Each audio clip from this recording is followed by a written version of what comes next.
Hey guys, welcome to my channel. My name is Melissa Siegel and I'm a professor of migration studies, and this is a channel about all things migration. So what we're going to do today is continue with our migration country case study series, where we zoom in on a specific country and look at the migration history, the migration policy, and the current migration situation in that country.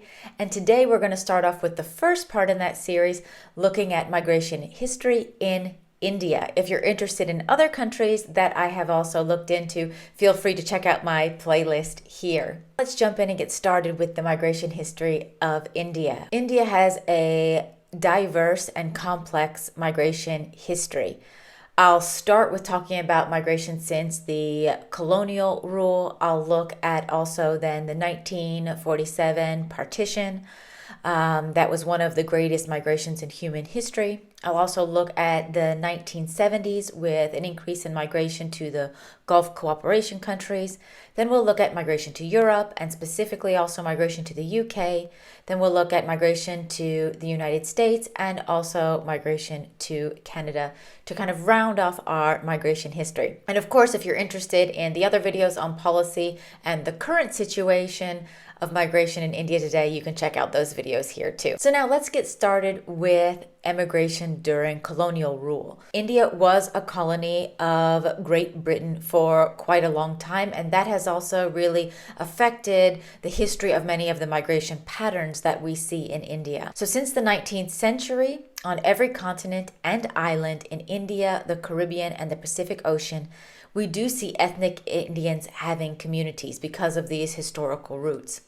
In 1934, the Indian labor export started to Mauritius, which is an Indian Ocean island, and we saw this labor export by Britain because it was also under British colonial rule. In 1978, Indians were working in South Africa, Fiji, Suriname, Guyana, and Trinidad. Again, all other colonies of Great Britain at the time. Between 1885 and 1940, there was a large canal migration, which I've also covered in my video on Pakistani migration and the history of Pakistani migration. So if you're interested in more on this also, you can check that out. During this period, we really saw mass emigration from eastern and central Punjab, which is today also India, to western Punjab, which is Pakistan today. It began in the mid-1880s when the British colonial government started construction of canals for irrigation in the region, and we saw a lot of migratory movements during that period. Then we can fast forward to 1947 and the partition, specifically the partition of India and Pakistan,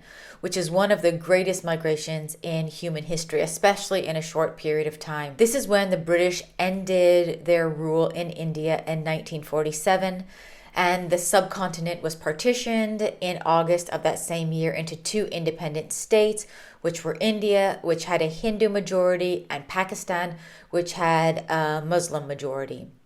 So during this time, millions of people migrated between the east, which was India, and the west, which was Pakistan.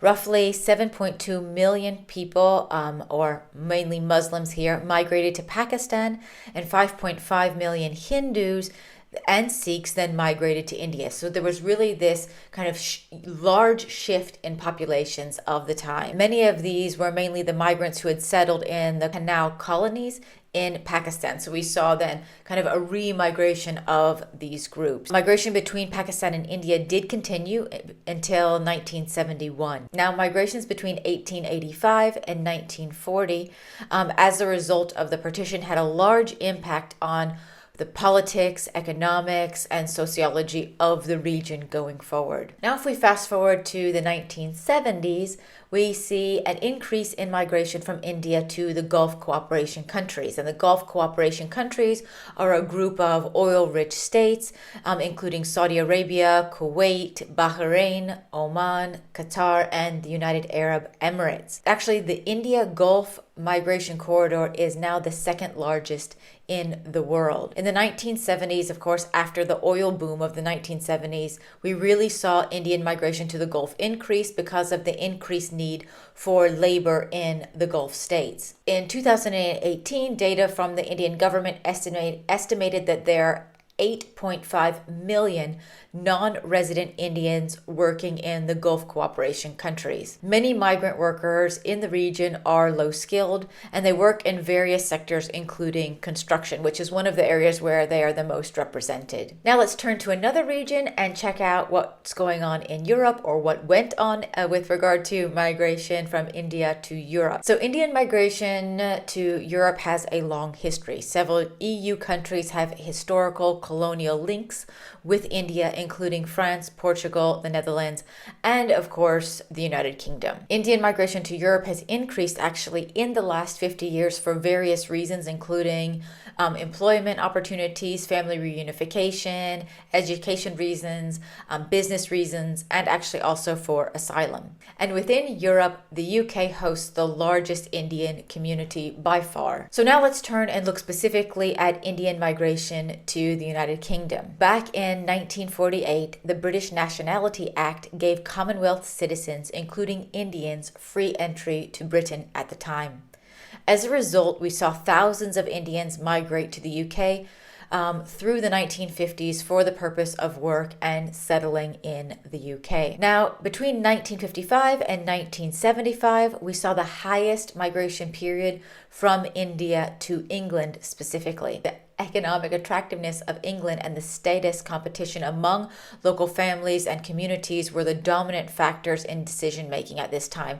So moving to the UK was also seen as a way to increase your status also during this period. The size of the Indian diaspora in the UK is estimated at about 1.5 million people. Now, if you're interested to learn more about the term diaspora, where that comes from and what it means, of course, you can check out my video also on that, and you can see it also linked in the description below. So in 2019, India was actually once again the most common country of birth for immigrants in the UK. Now let's look at education and employment of Indians in the UK. So since 2016, Indian student migration continued to increase to the UK, and this is of course for the purpose of studying. For example, in 2019, 37,500 study visas were granted to Indian students compared to 20,000 student visas in 2018. So you can see really a growth over time. That's the case in general for a lot of student migration, but India also is a specific case here. Indians are also progressively migrating to the UK for employment reasons, and in 2019, over 57,000 Indians were granted Tier 2 skilled worker visas. And this shows more than 50% of the total skilled worker visas granted globally then were represented by Indians. And if you want to learn more, of course, about the UK and UK migration policy, you can check out my video on that. The NHS also has greatly benefited from Indian migration, with Indians making up the largest non-British group of staff in the NHS. There are some Indian asylum seekers to the UK. The numbers are not extremely large, but we have also seen this kind of vary over time. Here you can see numbers between 2001 and 2019 of different Indian asylum seekers.